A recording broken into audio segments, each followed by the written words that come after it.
যদি আমি ওয়াকাফ বাঁচাবার পক্ষে, মাদ্রাসা শিক্ষা বাঁচাবার পক্ষে বা মুসলিমদের ওবিসি সংরক্ষণ রাখার পক্ষে যদি আন্দোলনের ডাক দিই, ফুরফুরা শরীফ আহলে সুন্নাত ওয়াল জামাত এই ধর্মীয় সংগঠনের পক্ষে, আপনারা কি একটু পাশে দাঁড়াতে পারবেন? হাত লম্বা করে বলুন। ধোকা দিচ্ছেন না তো? আর যদি এই আশপাশে না হয়ে ডাইরেক্ট কলিকাতার রাজপথে নিয়ে যায়, হাত তুলে বলুন পারবেন তো? এদিকে শুনছেন তো নাকি? এই দাঁড়িয়ে দাঁড়িয়ে সালাম দেওয়ার আগে একটু বলে নি ভয়ঙ্কর বিষয়টা। কেন এই সুযোগে কেউ যদি মনে করে আমার এখানে থাকা উচিত হবে না, আস্তে আস্তে চলে যাওয়া ভালো, ঠিক না বেটি? আচ্ছা বলুন তো ভাই, 1 লক্ষ মুনাফিক ভালো না 100টা মুমিন ভালো? 100টা মুমিনের জিতার চান্স আছে, 1 লক্ষ মুনাফিকের জিতার চান্স নাই। কেন? ও সব ভেতরে খবর যে বলে দেবে, ও ভেতরের খবর সব যে বলে দেবে। অনেকে বলছে সবাই এক হচ্ছে, আমি তো একের পক্ষে আজ থেকে 2014 থেকে ডাকছি এক হও এক হও, কিন্তু মুনাফিকের সাথে নয়, মুনাফিকের সাথে নয়, মুমিনের সাথে, ঠিক না বেটি গো? খাজা হুজুরের রওজান নিয়ে আন্দোলন করব, তার সাথে নয় যে কিনা মাজার ভাঙার পক্ষে যারা। এমনও মুসলমান আছে না না যারা মাজারকে ভাঙতে চায়? একটু মন দিয়ে শুনুন। তাহলে কেন্দ্র সরকার বিল করতে চাইছে ওয়াকাফের বিরুদ্ধে, ওয়াকাফকে লুটতে চাইছে, তাই তো নাকি? তাহলে এই ওয়াকাফের পক্ষে দাঁড়িয়ে আমাদেরকে লড়তে হবে। এটা যেমন দেশের সংবিধান রাইট দিয়েছে, আমার ইমানের দায়িত্ব এটা, ঠিক না বেঠিক? কিন্তু আমি জানতে চাই, এটা তো জলসার মাহফিল, তাই বেশি কিছু আলোচনা করলাম না, কিন্তু আগামী দিন আপনাদের এই এলাকা বা আশপাশের কোন জায়গায়, কথা বুঝে আসছে, যদি আমি ওয়াকাফ বাঁচাবার পক্ষে, মাদ্রাসা শিক্ষা বাঁচাবার পক্ষে বা মুসলিমদের ওবিসি সংরক্ষণ রাখার পক্ষে যদি আন্দোলনের ডাক দিই, ফুরফুরা শরীফ আহলে সুন্নাত ওয়াল জামাত এই ধর্মীয় সংগঠনের পক্ষে, আপনারা কি একটু পাশে দাঁড়াতে পারবেন? হাত লম্বা করে বলুন। ধোকা দিচ্ছেন না তো? আর যদি এই আশপাশে না হয়ে ডাইরেক্ট কলিকাতার রাজপথে নিয়ে যায়, হাত তুলে বলুন পারবেন? হাত নামান। মালদা, মুর্শিদাবাদ, দিনাজপুর থেকে শুরু করে নদিয়া থেকে সব জায়গায় গিয়ে প্রচার করে দেখছি, কলকাতায় একটা ডাকবো।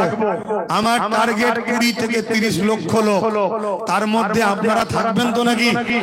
ইনশাল্লাহ হবে তো নাকি? বলুন হবে তো নাকি? তবে আমার আম্মা বোনেদেরকে আমরা নিয়ে যাবো না। আম্মা বোন নিয়ে গেলে তো কলকাতা ছোট হয়ে যাবে। কি ভুল বললাম নাকি? কেন তোমরা তবুও ডিগবাজি খাও, কিন্তু আমার মা আর বোনেরা আমাকে খুব ভালোবাসে, তারা আমার সঙ্গে ধোকা দেয়নি, ঠিক না বেটি গো? তো সেই হিসাবে বলছি, আমরা আমাদের মা বোনেদের জন্য তো বডিগার্ড, আমরা থাকতে তাদেরকে বেরোতে হবে না। আমরা যখন শেষ হয়ে যাব, জান চলে যাবে, জান বাঁচাবার জন্য তখন তাদেরকেও লড়তে হবে, ইসলামের হুকুম, ঠিক না বেটি? তাহলে কলিকাতাও যদি বলি, পারবেন তো নাকি? আচ্ছা লড়াই তো কিছুক্ষণ যে চিল্লে তো হবে না, প্রয়োজন যদি হয় মাসকে মাস কলিকাতাতেই বসে থাকতে, পরিবার সংসার খাওয়া দাওয়া ছেড়ে দিয়ে নিজেরা তৈরি করে ওখানেই সবকিছু চলবে। যেমন কৃষকরা আন্দোলন করেছিল, জানেন না? এই জানেন তো নাকি? কেন্দ্র সরকার কৃষকের পিছনে লেগেছিল, এমন আন্দোলন করেছে, আইন প্রত্যাখ্যান করতে, বিল বাতিল করতে বাধ্য হয়েছে না হয়নি? প্রয়োজন যদি হয় কলিকাতাতেই খাওয়া দাওয়া থাকা হবে মাসকে মাস। আপনারা এই ডাকে তারা যেতে পারবেন? একটু হাত তুলে দেখান। একদম ইমানি কথা তো, ধোকা নাই তো? আন্দোলন কাকে বলে? ইনশাআল্লাহ হবে। হ্যাঁ, আমার বাংলার চুচুড়ার মসজিদে তালা মেরেছিল রাজ্য সরকার, আমি আন্দোলনে নেমেছিলাম। অনেকে আন্দোলন করেছে, আমি কাউকে ছোট করছি না, কিন্তু যাই চিল্লে চলে আসে, মসজিদের তালার মাদ্রাসার তালা খুলতে পারেনি। আমি গিয়েছিলাম একবার আন্দোলন করতে, আমি বলেছিলাম তালা খুলবো, নামাজ পড়বো, ঘরে যাব, নচেত এখান থেকে ঘরে যাওয়ার ব্যাপার নেই।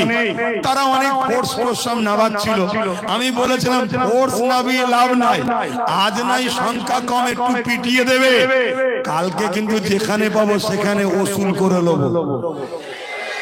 কেন আমি সংবিধানের বাইরে তো কথা কাজ করিনি, তুমি কেন সংবিধানের বিরুদ্ধে যাবে? তুমি আমার মাদ্রাসা তালা মারলে কেন ভাই? তুমি আমার মসজিদে তালা মারবে কেন? ভুল কথা বলা হচ্ছে।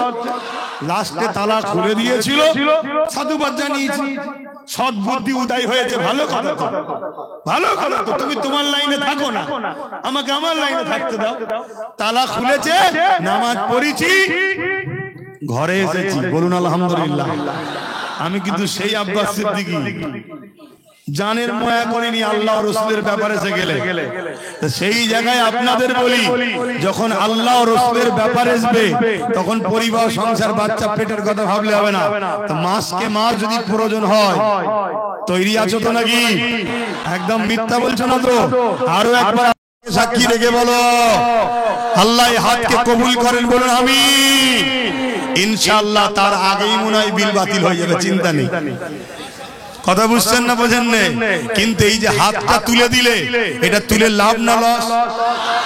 কি লাভ?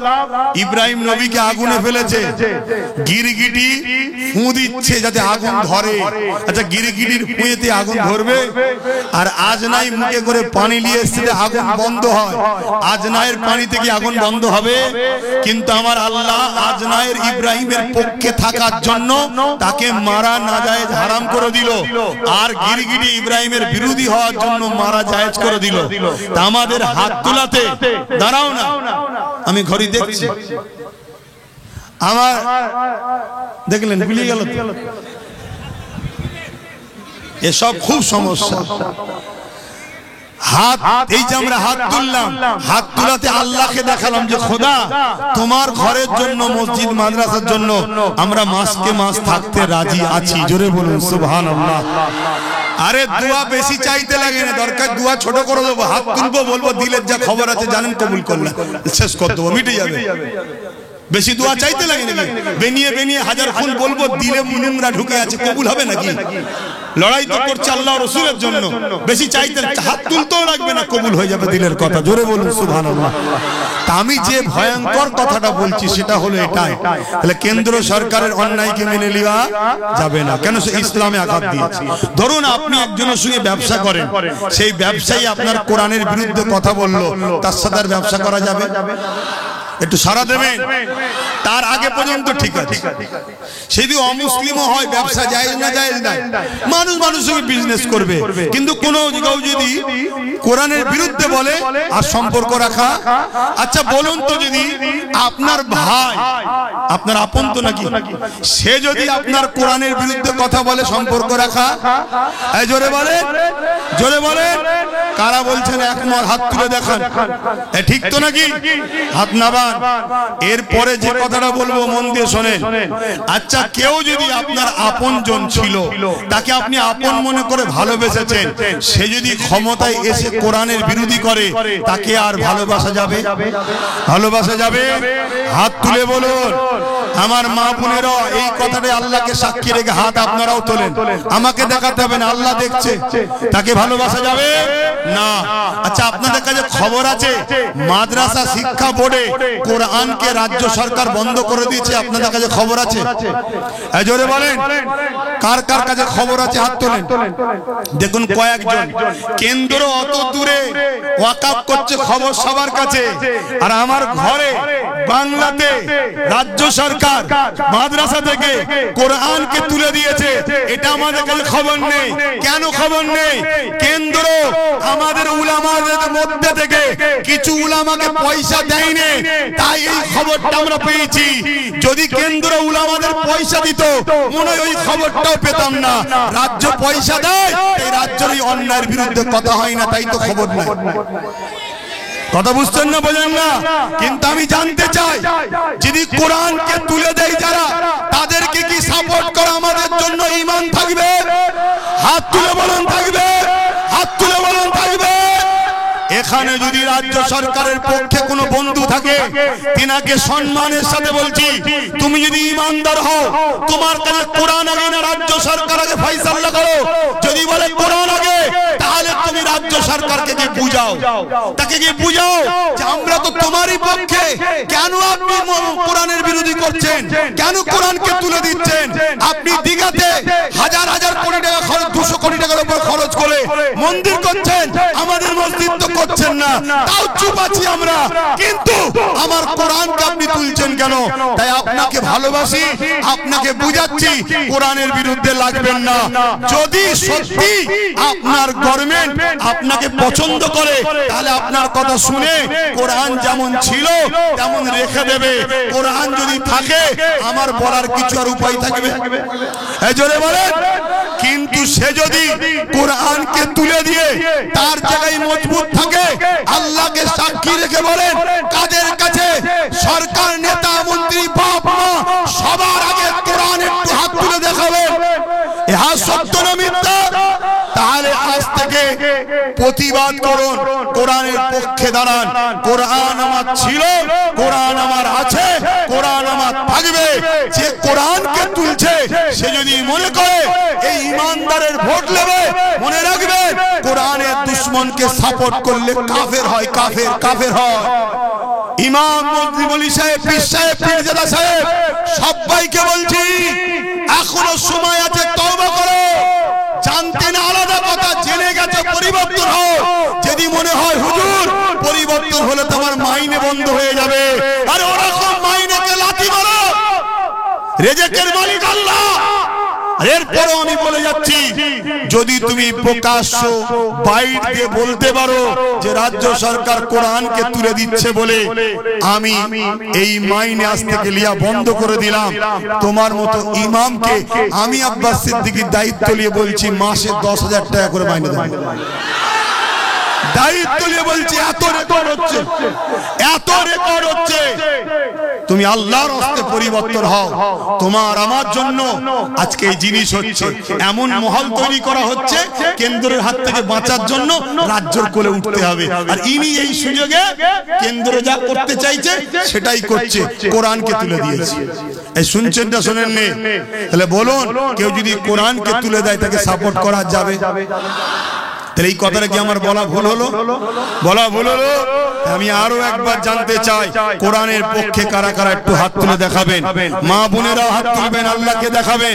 কোরআনের পক্ষে সত্যি তো আমরা, সত্যি তো আমরা, হাত নামান। যারা কোরআনের পক্ষে হবে, কোরআনকে যারা মিটাতে চাইবে, তাদের পক্ষে সাপোর্ট করা যাবে।